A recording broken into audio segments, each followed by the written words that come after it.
सोचा कि UPSC is the best thing to do.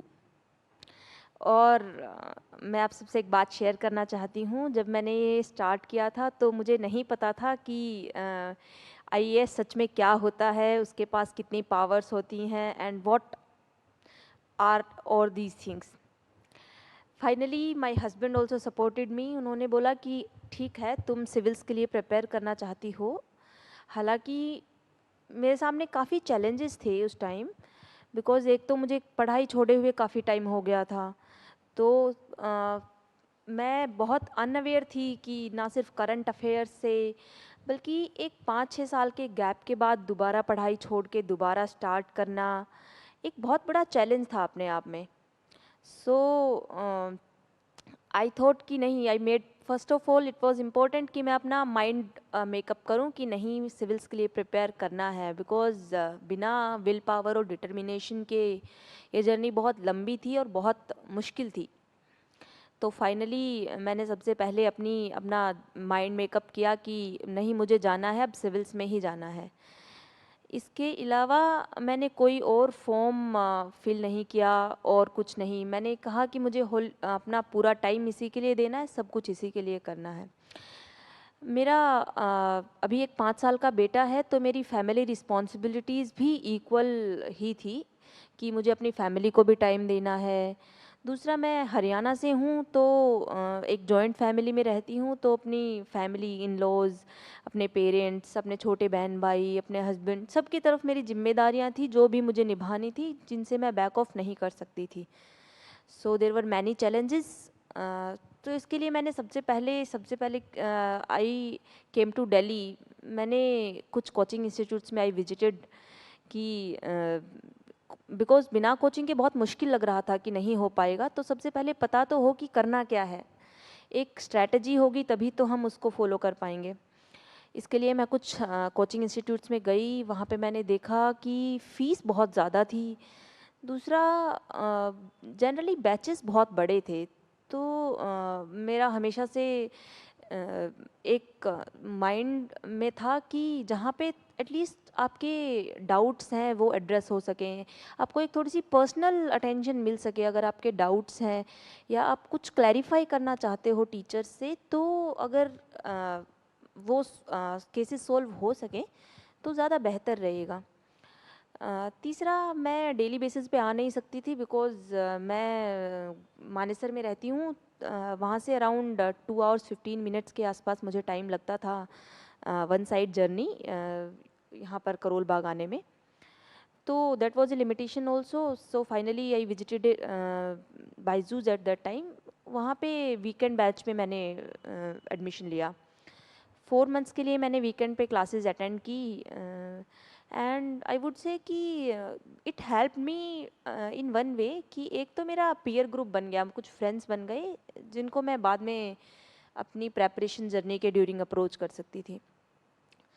दूसरा, मुझे what was most important, what I gain from it was कि मुझे ये चीज़ पता चल गया कि क्या क्या चीज़ पढ़नी चाहिए और क्या छोड़नी चाहिए। Because there is a flood of information, I would से, इन मार्केट। आप देखेंगे कभी इतने सारे कोचिंग इंस्टीट्यूट्स, इतने सारे मैगजीन्स, इतने सारे सोर्सेज बहुत ज़्यादा हैं हमारे पास। तो इतना ज़्यादा पढ़ने के चक्कर में हमारे पास टाइम ही नहीं रहता। हालांकि हमें मल्टीपल सोर्सेज करेंगे चीज़ें ज़्यादा मिल जाएंगी, बट हम उसको इतना याद नहीं रख पाएंगे, रिवीजन नहीं कर पाएंगे, तो एग्ज़ाम में प्रोड्यूस नहीं कर पाएंगे, फिर फ़ायदा क्या हुआ। सो ये मुझे फ़ायदा हुआ कि मुझे एक बुक लिस्ट पता चल गई, मुझे क्या पढ़ना है, कैसे पढ़ना है, और कुछ फ्रेंड्स मिल गए। उसके बाद मेरे लिए लिमिटेशंस थी, इसलिए मैंने ऐसा सोर्स चुनना बेहतर समझा जहाँ पे कि मैं कंटिन्यू रख सकूँ अपनी प्रेपरेशन को भी, और अपनी बाकी की रिस्पॉन्सिबिलिटीज़ भी अपनी फुलफ़िल कर सकूँ। इसके लिए मैंने ऑनलाइन प्रेपरेशन ऑप्ट किया। इन 2015 सबसे पहले, that year I could not clear prelims, because मुझे प्रिपेयर करते हुए 5-6 मंथ्स हुए थे अराउंड, और मेरी प्रेपरेशन पूरी नहीं थी। कहीं ना कहीं मुझे भी लग रहा था कि प्रेपरेशन इनकम्प्लीट है। सो हालांकि रिजल्ट आने पे थोड़ा दुख हुआ, बट फिर मुझे लगा कि नहीं, अपना कुछ तैयारी ज़्यादा इसके लिए एफर्ट्स डालने पड़ेंगे। I made a strategy. इसके लिए मैंने insights, online insights on India है वो स्टार्ट करनी फ़ॉलो की। उन्होंने एक कंप्लीट टाइम टेबल दिया हुआ था, हालांकि मैंने वो कम्प्लीटली फ़ॉलो किया, but that was too vast. उसमें भी काफ़ी बुक्स, काफ़ी ज़्यादा बुक्स दी हुई थी, और मैं वो कम्प्लीटली फ़ॉलो करने के चक्कर में थोड़ा सा, मैं कहूँगी कि अपनी क्वालिटी नहीं प्रोड्यूस कर पाई एग्ज़ाम्स में। 2016 मेंस के लिए मैंने जो सिक्योर इनिशिएटिव फॉलो किया था, हालांकि इट वाज गुड थिंग कि मैं क्वेश्चन आंसर राइटिंग की मुझे थोड़ा आइडिया हो गया, बट एक डिसएडवांटेज भी था उसमें। जो मैं सेल्फ प्रिपरेशन कर रही थी, एक तो मैं अपने आप को जज नहीं कर सकती थी कि मैं वेयर आई एम स्टैंडिंग। मेरे कोई कंपटीशन में नहीं था, तो मुझे नहीं पता था कि what should be better and मैं कैसे लिखूं। दूसरा चीज़ जो थी वो ये थी कि अगर मैं कोई मिस्टेक्स कर रही थी तो कोई उन्हें रेक्टिफाई करने के लिए नहीं था। Because if some teacher is there, if he is approachable, he can find out what are your mistakes, that is better कि हम अपनी मिस्टेक्स को रेक्टिफाई करें और उनको इम्प्रूव करें। तो मुझे लगता है ये मेरी जो डिसएडवांटेजेस थे जो मैंने अपने सेकंड अटेम्प्ट में मैंने फेस किए। उसके बाद इसके लिए फिर मैंने third attempt, 2017 was my third attempt only. So I made my strategy कि मैं कुछ लिमिटेड सोर्सेज को ही फॉलो करूँगी। What strategy I would follow, I would share with you all.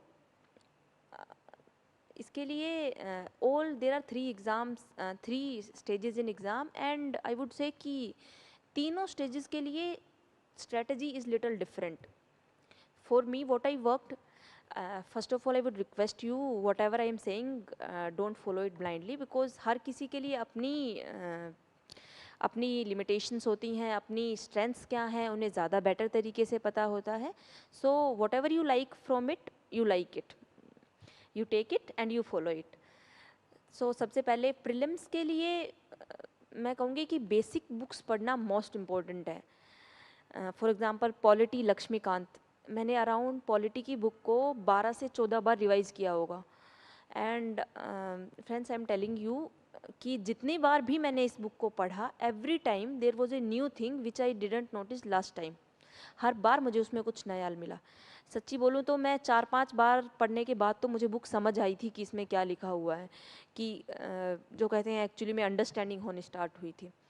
So revision is the key, I would से, first.